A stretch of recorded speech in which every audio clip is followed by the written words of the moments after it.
Welcome back to National Report. Axios is now reporting Secretary of State Antony Blinken has told G7 countries that Iran and Hezbollah could attack Israel as early as today. Both Iran and the terror group Hezbollah vowing to attack Israel in response to the assassinations of the Hamas political leader Ismail Haniyeh in Tehran and the Hezbollah military commander in Beirut.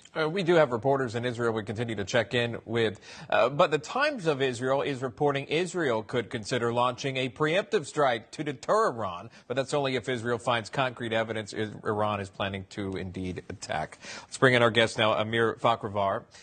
He is the Senate chairman of the National Iranian Congress. That is the opposition group to the Iranian regime.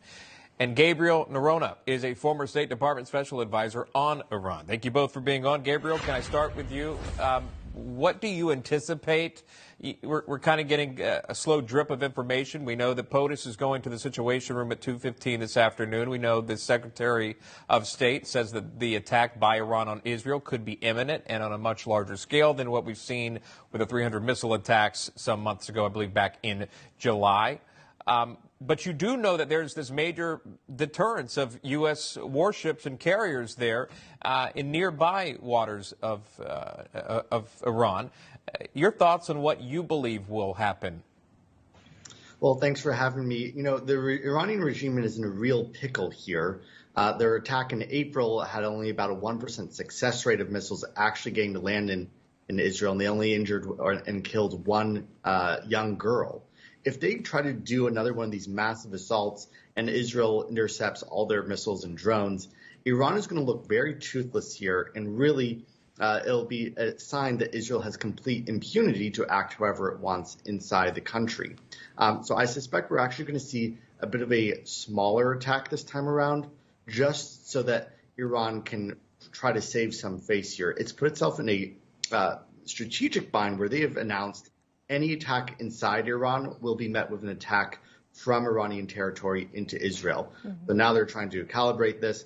I think we might see Iran delay this even further. They are enjoying seeing all these planes that normally go into Israel having to stop. The Israeli economy is feeling that pressure. And so Iran feels they can delay this for a little bit longer, I think. Okay, that's interesting. That sort of expands the timeline here that we could be discussing, which doesn't help the situation, obviously, because the concern is still there. Amir, I did want to ask you, though, about perhaps the strength of Hamas and Hezbollah, right? That we just heard about the political leader being taken out from Hamas, and then also this military commander of Hezbollah. Is there any indication that these recent deaths could impact these terrorist organizations and where they stand, their capabilities? Thank you for having me. You know, Emma, these two terrorist leaders who have been killed, let's look who they are. It's July 31st at 2 a.m. Tehran time. The Ismail Haniyeh was killed. It looked like the James Bond movie. How Israel denying that, but it's definitely Israel's job. Israel could do that in the most secure site in Tehran, in Sadabad area. And then 10 hours earlier, it was the most powerful military commander of Hezbollah, another Iran-backed terrorist group in Lebanon. Fuad Shukr was killed. And, you know, this guy